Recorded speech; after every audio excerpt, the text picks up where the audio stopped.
Good evening, dear army, or good morning, wherever you are in the world. So, the Division 2 Warlords of New York expansion was announced today, and as I expected, we're going back to New York. So, I set up the old base camp here, and I thought I would talk to you all from the stage, as we call it. So, we're going back to Lower Manhattan. So, let me give you an overview of everything that we learned. That we'll talk about each and every part, and over the course of the next week, I'll bring in agents, and we'll talk to them and talk to you guys as well if you wish to be on the show. Okay, so so the campaign. SHD agents are being sent to Lower Manhattan in response to a recent biological attack, resulting in the death of numerous civilians and SHD agents. Maybe that's what happened to our agent. We'll never know. Your job will be to hunt down Aaron Keener, who orchestrated the attack, and who we believe is planning to launch a future attacks. Your mission, if you choose to accept it, agents, is to stop Aaron Keener at all costs. How awesome is that? It's amazing, right? Yeah. Right. Well, anyway, so there's a new max level of 40. Map expansion, Lower Manhattan. But let's talk about the level 40 thing first. So if you don't buy this expansion, I think you can't get to level 40, but you can still get to the camp gear score. I think that's what they said in the video, but I'm not sure. I'll have to look on that one. 4 new name zones. Fog of War. Explore the map to identify points of interest and activities. That's really cool. Wide range of open world activities as well as new secrets and collectibles to find. Always good for the lore hunters. Open-ended campaign. Enemies now scale to your level. Explore Lower Manhattan without level restriction. Oh, that's the other thing. They said that they're getting rid of gear score. I might talk on that in a little bit. 5 distinct investigation threads, each linking the main and side missions together and leading you through the narrative. 5 main missions, 8 side missions. Main missions and side missions are now linked together. Improved boss fight mechanics. That could be interesting. Wonder if they learned from Ghost Recon. Unique skill mod rewards. No, once you start your journey in the new campaign, you have to complete it if you want to go back to the old campaign in Washington. Remember that. So the new factions of the New York, right? So we remember like there was the Rikers, the Cleaners, and there was the Army guys. I can't remember their name right now. God, I've had such a brain fart. But while the Rikers and the Cleaners may be familiar names to the veterans of the first game, they're not quite the same factions as you will remember. In months past between the two games, the factions have reorganized themselves after the loss of their leaders that we kicked their freaking butts. Grown more battle hardened, and they've got more skillful, more tactically minded in combat. In addition, you also find the last man battalion. How could I even forget that, man? What? Shows you how long I haven't played this game on. So, as the remnants of the once powerful mercenary group are now under Black Tusk command, that should be quite interesting. So you got Rikers, escaped inmates from Rikers Island prison. Okay. The Cleaners, the former Woodcote sanitation workers who believed the only way to stop the virus was to burn it out.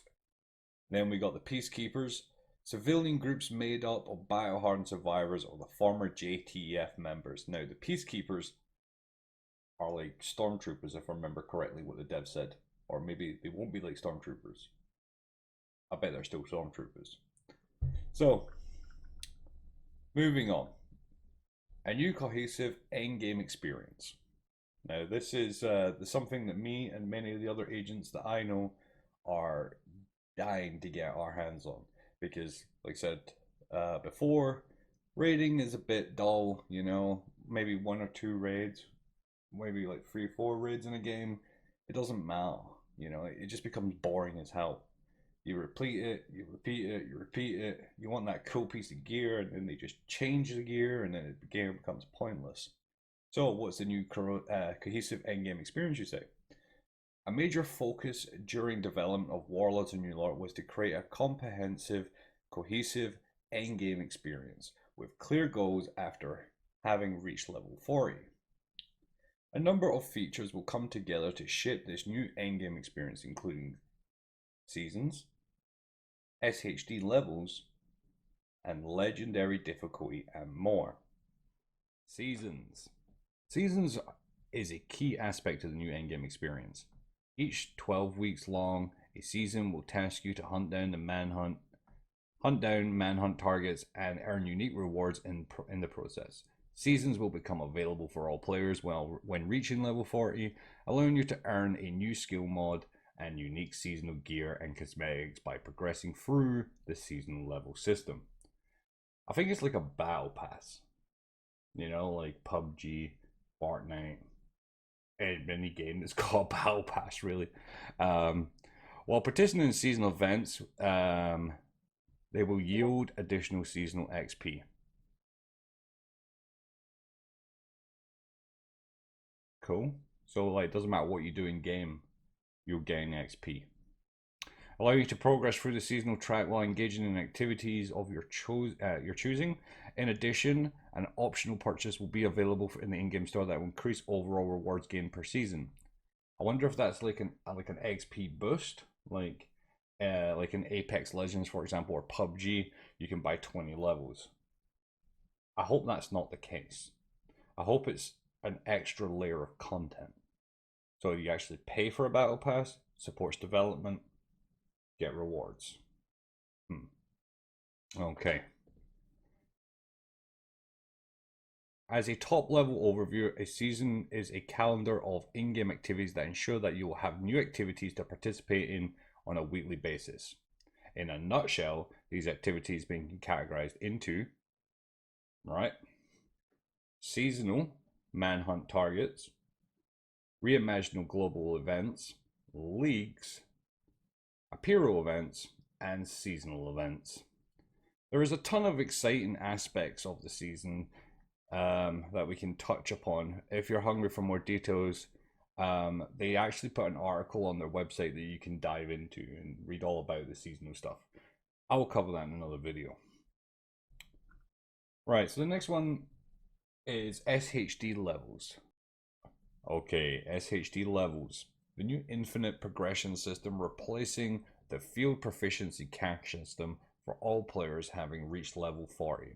SHD levels allow you to invest points into one of 4 distinct core attribute categories upon reaching your next HD level. A bit like Diablo's Paragon system, I would say.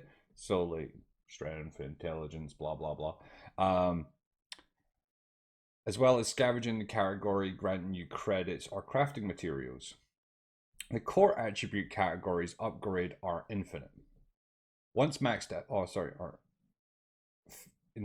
maxed out, HD level points can be spent into the 5th scavenging category, yielding credit. So you can max out, say, whatever the stats are: weapon damage, headshot damage, crit hit chance, crit hit damage, defense, armor, health, explosion resistance, hazard protection. In utility, skill damage, haste, duration, and repair, misc, accuracy, stability, reload speed, ammo capacity, and then the unlimited ones, which are scavenging, steel, chromatics, polycarbonate, carbon fiber, electronics, titanium, and printer filament. In addition to your SHD levels, visuals will become increasingly impressive over time, signifying the reach of significant milestones of your agent. And other agents will be able to see that as well. So that's great. So let's move on. All right, guys. So we're now going to talk about the legendary difficulty. The legendary difficulty will become available to level 40 agents in select strongholds, offering the most challenging PvE experience in the Division 2 outside of the raid. A new elite subfaction of the Black Tusk will be sure to keep you on your toes through the new with new thorough legendary AI. in Roosevelt Island, the Capitol Building, and the District Union Arena. The global difficulty, so you now have the ability to set the global difficulty of your game up to heroic, affecting the difficulty of open world, including control points, bounties, and as well as missions.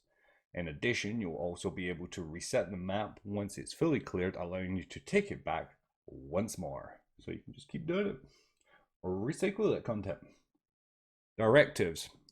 Independently from the global difficulty, directives allow you to actively activate gameplay modifiers on missions, a bit like in the Underground in Division 1, where we could change like different multipliers to increase the amount of XP we'll get.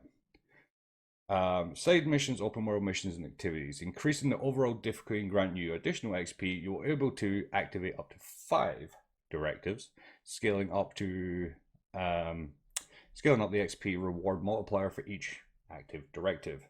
As seasonal XP is gained, all activities that yield XP activating directives will also boost your seasonal XP. Oh my god, so much stuff to go through.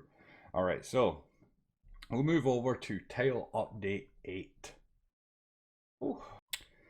Alright, Title Update 8. Warlords of New York expansion will be accomplished with a free Title Update 8 for all Division 2 players on March the 3rd. They have been hard at work on reworking a number of core areas of the game while also keeping both Washington DC and Endgame and the new level of 40 New York City Endgame in mind. A lot of these changes have been heavily influenced by the community feedback and they've received since launch.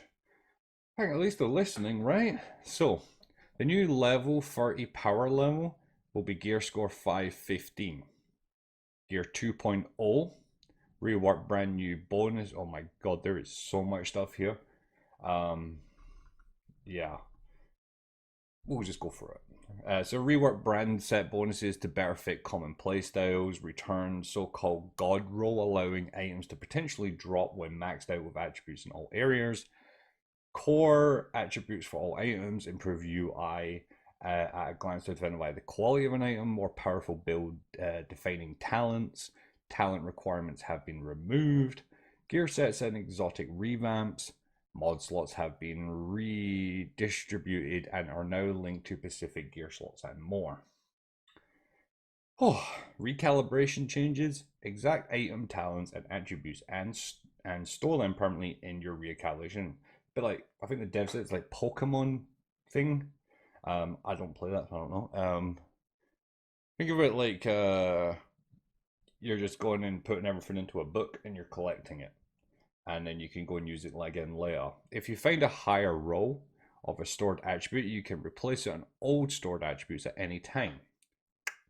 So we can constantly farm new gear. It's quite good. The UI will seamlessly indicate that you have a better role available, so you can store it. Stored attributes can be used indefinitely and not used up on the recalibration. So once you've stored it, you can constantly keep using it. Put it on as much gear as you want. Talent stats, core stats, and mod slots will become recalibrable. The 1 recalibration per item limit will remain. Skill power and changes. Skill tier is replacing skill power. 8 skill tiers. Each item with the skill tier and core attributes will add 1 tier. Overcharge mechanics. Paired with gear and exotic talents, skills can now overcharge, greatly increasing the skill's effectiveness for a short duration. Skill mods no longer have skill power requirements. So Dark Zone there. What's happening? PvP there. What's happening? I don't know. Let's find out. Dark Zone improvements. Dark Zone XP is now only obtainable through player-to-player interactions. So I leveled up in the Dark Zone. Okay, yeah. So it means that we actually have to do stuff. Collection of supply drops, healing, fighting, whatever. That's how you get XP down in the Dark Zone. All Dark Zone loot is now contaminated and needs to be extracted. Brilliant. Rows on items are now visible before extraction. VoIP will now default to open mic. with the option to set it to team only or turn off entirely. So make sure you go into your settings, guys, and turn it the fuck off. I don't want to hear, you know what I mean, right? Turn that shit off. New Dark Zone currency obtained by stealing or killing other agents. The ability to see all players within a 100-meter radius in the social menu. Signature weapons and their ammo is now removed from the Dark Zone. Good. Removed the grey rogue status. Added an extra extraction site per Washington DC Dark Zone. And more. Which, no idea what that could be. So that basically concludes Warlords of New York, basically. Also, little things to note. They did say that we can new customizations often come for the characters. Lots of new exotics, many other cool stuff. But we're going to be talking that in another video with some fellow agents of mine. And I'll hope to see you guys in game. Thanks very much for listening. Give me rant on about this. Awesome news for the division. I hope it's awesome news for you too. Don't forget to hit that like, that sub, and that little bell notification. And I'll see you all in the next video. Goodbye, agents.